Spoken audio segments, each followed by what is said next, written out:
Jangan lewatkan pertanyaan-pertanyaan berikut yang memang harus diketahui oleh semua calon pengusaha.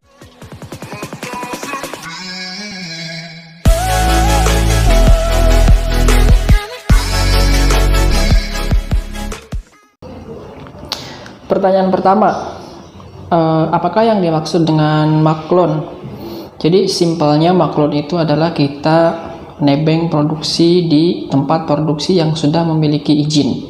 Izinnya dari mana? Izinnya dari Badan POM. Ya, jadi kita tidak bisa memproduksi sendiri jika kita belum ada izin produksi. Makanya kita melakukan maklun di tempat siapapun badan usaha yang sudah memiliki izin produksi dari Badan POM. Itu namanya maklun. Oke, yang kedua, bagaimana proses maklun pada umumnya? Jadi umumnya sih kita akan ada konsultasi terlebih dahulu tentu antara kita pemilik produk dengan tempat maklunnya. Kemudian setelah itu ada konsep produknya seperti apa, ya, kemasannya akan seperti apa, sediaan akhirnya akan seperti apa. Ya, baru setelah masuk ke konsep produk nanti biasanya akan ada trial. Ya, trial untuk membuat produk tersebut di tempat maklun, ya, di pabrik tersebut. Apakah nanti hasil trial tersebut atau hasil percobaan tersebut sesuai dengan apa yang diharapkan oleh si pemilik produk. Ya, kalau misalkan masih belum sesuai dengan harapan, itu masih ada kesempatan beberapa kali sampai produknya sesuai dengan apa yang diharapkan oleh si pemilik produk. Ya, kemudian setelah itu selesai tahapan trial, biasanya nanti akan ada agreement, perjanjian, ya, MOU, termasuk perjanjian kerjasama atau kita biasanya bilangnya PKS, perjanjian kerjasama. Ya, di perjanjian itu misalkan ada harganya berapa, kemudian MOQ-nya atau minimum of quantity-nya berapa, kemudian dan lain sebagainya. Semua persyaratan, semua hak dan kewajiban ada di perjanjian kerjasama tersebut. Baru setelah itu nanti akan masuk ke tahapan produksi, ya, tahapan produksi sambil menunggu nanti izin edarnya keluar. Atau misalkan ada juga yang menunggu dulu izin edarnya keluar, ya, beberapa bulan, baru setelah itu adalah produksi. Ya, setelah produksi ya sudah dikemas. Produksi itu dari mulai awal, ya, dari mulai filling sampai dari mulai proses membuat produknya sampai ke pengemasan. Baru setelah itu nanti akan ada delivery, ya, pengiriman barang dari si tempat maklun ke pemilik produknya.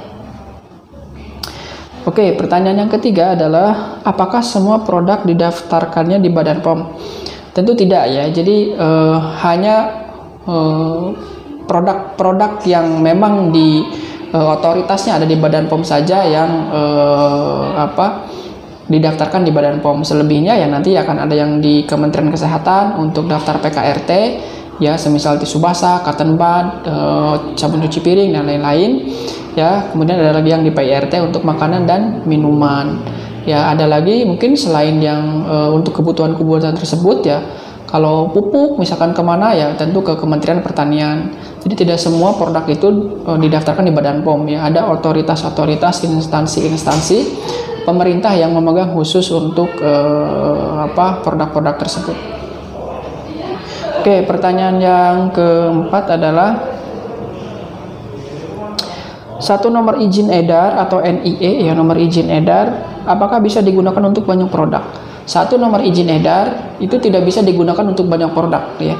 Jadi ketika daftar itu satu produk untuk satu nomor izin edar. Misalkan saya punya produk serum untuk anti hair loss, yang namanya adalah let's say saya namakan produk saya itu mereknya adalah Novanway misalkan, ya. Nah, nanti si nomor izin edar ini hanya akan melekat di merek yang Novanway tersebut. Oke, pertanyaan selanjutnya yang paling banyak ditanyakan adalah jika kita membeli produk curah yang sudah berizin POM. Oke, dia membeli produk curah tapi sudah ada izin POM-nya nih produknya ini. Lalu kita menjual dengan merek yang berbeda. Oke, mereknya berbeda dari yang dia beli tadi, tapi izinnya adalah izin POM produk yang tadi. Apakah itu dibolehkan? Tidak boleh.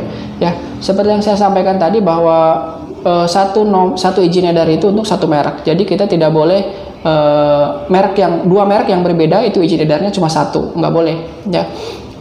Jadi kalau misalkan mau izin edarnya dua, yaitu artinya harus ada kalau misalkan mau mendaftarkan, kalau misalkan mau mereknya berbeda, nanti izin edarnya juga berbeda. Jadi tidak boleh kita membeli curah yang sudah ada izin BPOM-nya misalkan, ya, kemudian kita jual dengan merek sendiri, ya, yang awalnya mereknya A, kemudian dijual dengan merek B, tapi izin edarnya ada izin edar yang lama, itu yang dimiliki oleh si merek A tadi, itu tidak boleh, ya.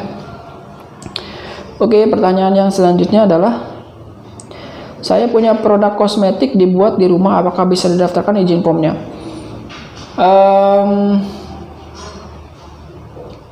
Ini jawabannya adalah sebetulnya tidak bisa, ya. Kecuali tidak bisa, kecuali di rumah tersebut memang sudah didaftarkan, ya, izin produksinya ke Badan POM. Ya, artinya sudah memiliki izin produksi. Selama sudah memiliki izin produksi, artinya sudah boleh untuk bisa berproduksi, ya. Jadi kalau misalkan masih belum memiliki izin produksi, itu kita tidak boleh memproduksi di tempat tersebut. Ya, itu simple kaidahnya seperti itu. Jadi selama ada izin produksi, ya, dimanapun itu selama ada izin produksi, itu boleh untuk memproduksi di tempat tersebut. Tapi kalau misalkan belum ada izin produksi, maka itu tidak boleh. Berapa lama daftar izin POM untuk kosmetik? Ya, rata-rata 2-3 bulan. 2-3 bulan, ya. Apakah ketika daftar izin POM wajib memiliki badan usaha PT atau CV? Tidak wajib, ya, tidak wajib. Tapi di sini akan ada kekurangan kalau misalkan kita tidak memiliki badan usaha tersebut. Apa kekurangannya? Yaitu nanti ketika didaftarkan, maka si merek ini didaftarkan atas nama si perusahaan maklun tersebut. Ya, karena yang daftar ke Badan POM itu hanya boleh badan usaha. Ya, tidak boleh pribadi. Misalkan saya tidak punya badan usaha, tiba-tiba saya daftar ke Badan POM, misalkan saya mau mendaftarkan produk, tidak bisa. Ya, jadi harus ada badan usaha, dan badan usaha ini harus sudah istilahnya terverifikasi, ya, sudah memiliki izin produksi tadi. Kalau mau kosmetik ya CPKB, itu ya, izin produksinya. Itu. Pertanyaan yang selanjutnya adalah, saya memiliki tempat produksi bukan di rumah tapi khusus untuk produksi. Apakah bisa didaftarkan izin produksi CPKB ke Badan POM?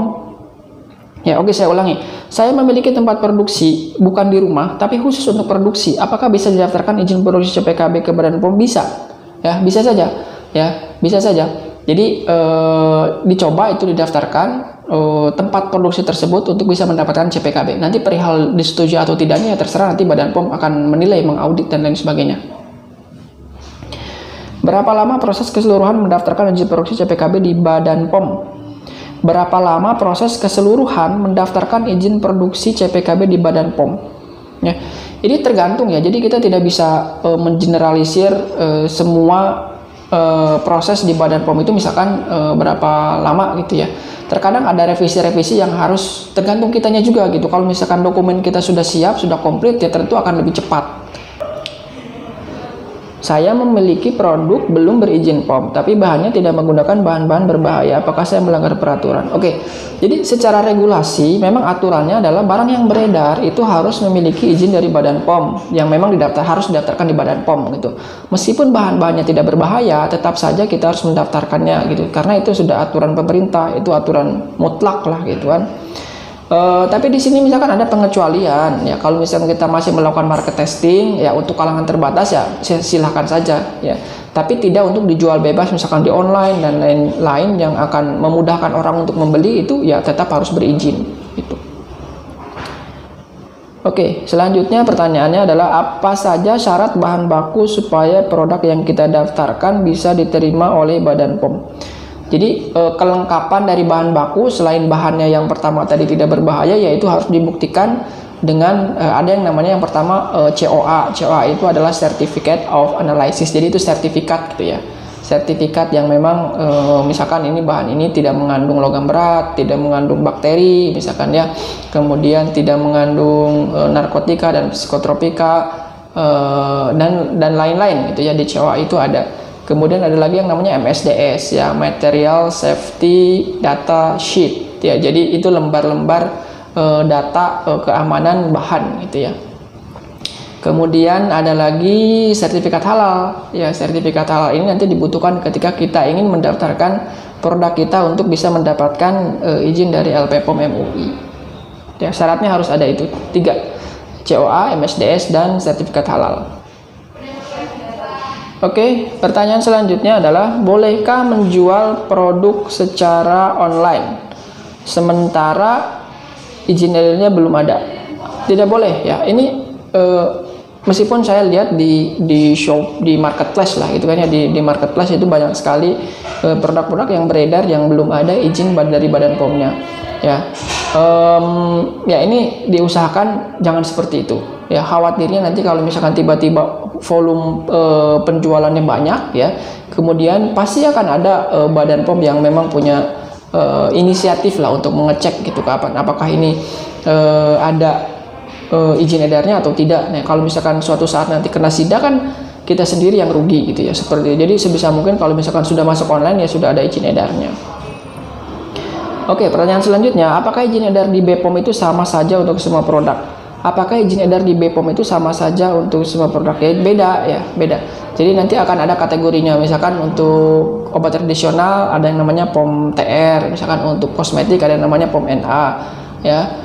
Kalau yang produk impor obat misalkan ada yang namanya POM TI ya, tradisional impor ya. Kemudian ada lagi kalau makanan minuman itu POM MD, jadi beda-beda ya. Di Badan POM pun itu istilahnya divisinya atau bagian-bagiannya beda-beda. Kalau misalkan suplemen ke sini, kalau obat ke sini, kalau kosmetik ke sini itu beda-beda ya, kantornya beda-beda. Oke, yang terakhir, the last question adalah apakah syarat daftar izin edar setiap produk berbeda-beda? Apakah syarat ya, syarat daftar izin edarnya beda-beda? Iya, beda-beda tentu ya. Kalau yang paling rumit tentu obat, karena itu diaplikasikan untuk tubuh manusia, untuk kesehatan, dan itu harus ada uji klinis ya. Nanti akan saya jelaskan di video berikutnya tentang uji klinis ya. Nah kalau obat tradisional itu misalkan kalau misalkan ada klaim khasiat, misalkan kalau misalkan minum jamu ini nanti akan mengurangi berat badan ya, artinya sebagai pelangsing, maka itu harus dibuktikan. Harus dibuktikan dengan yang pertama ada uji praklinis, kemudian yang kedua ada jurnal-jurnal ilmiah yang menunjukkan bahwa bahan atau produk yang Anda gunakan itu memang betul-betul aman sebagai pelangsing gitu. Jadi beda-beda ya. Jadi tidak sama syarat daftar izin edarnya. Kosmetik juga sama. Selama tidak ada klaim yang mengkhususkan, misalkan klaim khusus ini seperti ini, misalkan kosmetik saya bisa menyembuhkan, menghilangkan jerawat ya, itu harus dibuktikan tuh. Ya harus ada data-data yang mendukung bahwa memang kosmetik yang Anda gunakan itu adalah akan menghilangkan jerawat ya. Itu seperti itu. Oke, itu saja. Sampai ketemu lagi di video berikutnya. Assalamualaikum warahmatullahi wabarakatuh.